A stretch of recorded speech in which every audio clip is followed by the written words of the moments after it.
Hello students, welcome to my YouTube channel amazing AKR। तो आज के वीडियो में हम एक्सपोनेंट के इस इंटरेस्टिंग क्वेश्चन को सॉल्व करने वाले हैं। तो वीडियो में एंड तक बने रहें। और इस क्वेश्चन में हम एक्सपोनेंट के दो लॉ का यूज़ करेंगे।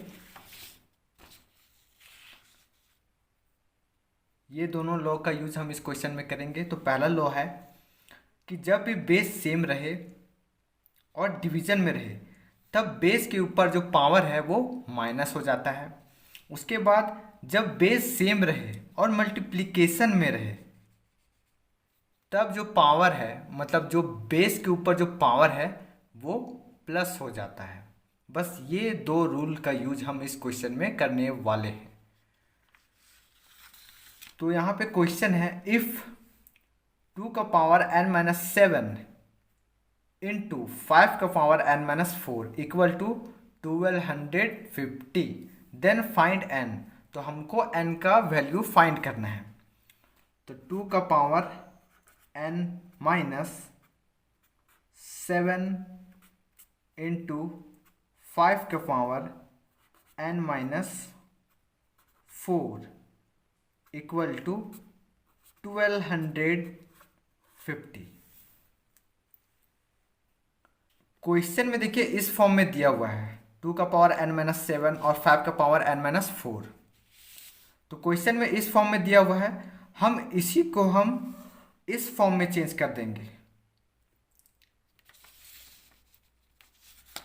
तो चेंज करते हैं।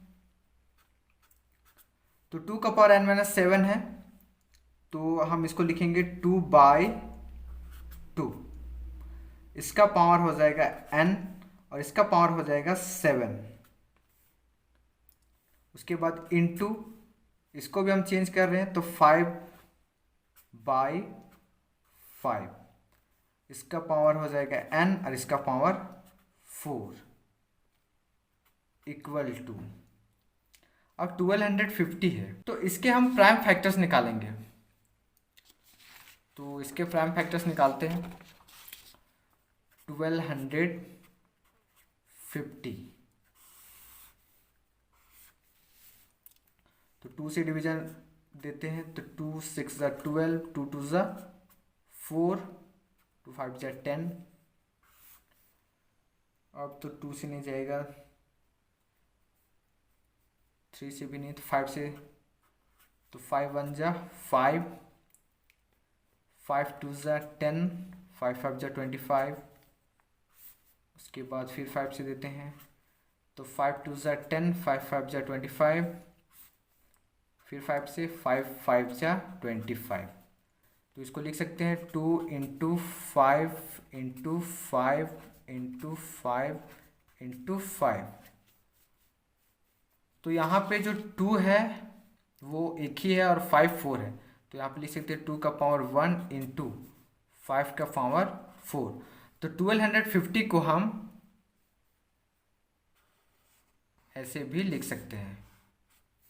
तो 1250 की जगह पे हम इसी चीज़ को लिखेंगे 2 का पावर 1 इंटू 5 का पावर 4। ठीक है। अब यहाँ पे देखिए 2 का पावर n बाई 2 का पावर 7 इंटू 5 का पावर n बाई 5 का पावर 4 है। ठीक है। तो यह 2 का पावर 7 जो है वो यहाँ पे डिवाइड में है और 5 का पावर 4 भी है वो यहाँ पे डिवाइड में है। तो इसको हम क्या करेंगे, इक्वल टू के राइट साइड भेज देंगे। तो 2 का पावर n इंटू 5 का पावर n यहीं पे रहेगा और ये जो 2 का पावर 7 और 5 का पावर 4 है इसको इक्वल टू के राइट साइड भेज देंगे। तो 2 का पावर 1 यहीं पे है इंटू 5 का पावर 4 ये पहले से है इंटू 2 का पावर 7 यहाँ पे डिवाइड में, इधर आके मल्टीप्लाई में हो जाएगा।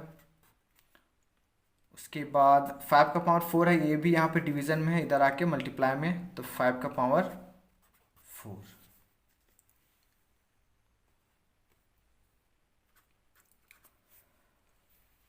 ठीक है। उसके बाद यहाँ पे देखिए पावर जो है वो सेम है लेकिन इसका बेस अलग अलग है। तो एक रूल और यूज हो गया यहाँ पे। तो बेस यहाँ पे मल्टीप्लाई हो जाएगा और ब्रैकेट देख के n कॉमन। ठीक है, ये भी एक एक्सपोनेंट का रूल ही है, सॉरी भूल गया था मैं। अच्छा पहले इसको हम एक जगह लिख लेते हैं, तो 2 का पावर 1 इंटू 2 का पावर 7 इंटू 5 का पावर 4 इंटू 5 का पावर 4। अब 2 इंटू 5 है तो 2 5 जा 10, तो 10 का पावर हो गया यहाँ पे n। अब यहाँ पे देखिए बेस सेम है तो पावर क्या होगा, ऐड हो जाएगा, तो बेस के ऊपर पावर जो है वो ऐड हो जाएगा, तो 1 + 7 8 इंटू यहाँ पे भी देखिए बेस सेम है और मल्टीप्लिकेशन में तो पावर जो है वो ऐड होगा, तो बेस के ऊपर पावर जो है ऐड, तो 4 + 4 8। उसके बाद 10 का पावर n वैसा ही रहेगा, इंटू यहाँ पे भी देखिए पावर सेम है, बेस अलग अलग, तो बेस मल्टीप्लाई हो जाएगा और ब्रैकेट देके 8 कॉमन। उसके बाद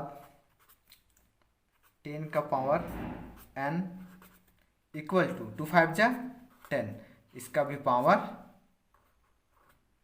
तो 10 का भी power 8।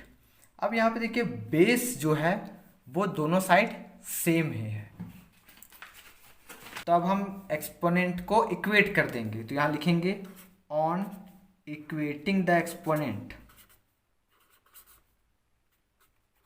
On equating the exponent,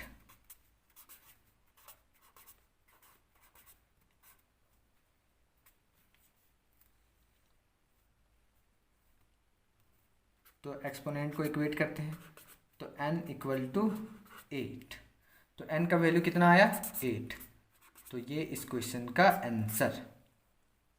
I hope आपको ये समझ में आ गया होगा, और कहीं अगर कन्फ्यूज़न हो तो मुझे कमेंट करके ज़रूर बताइएगा।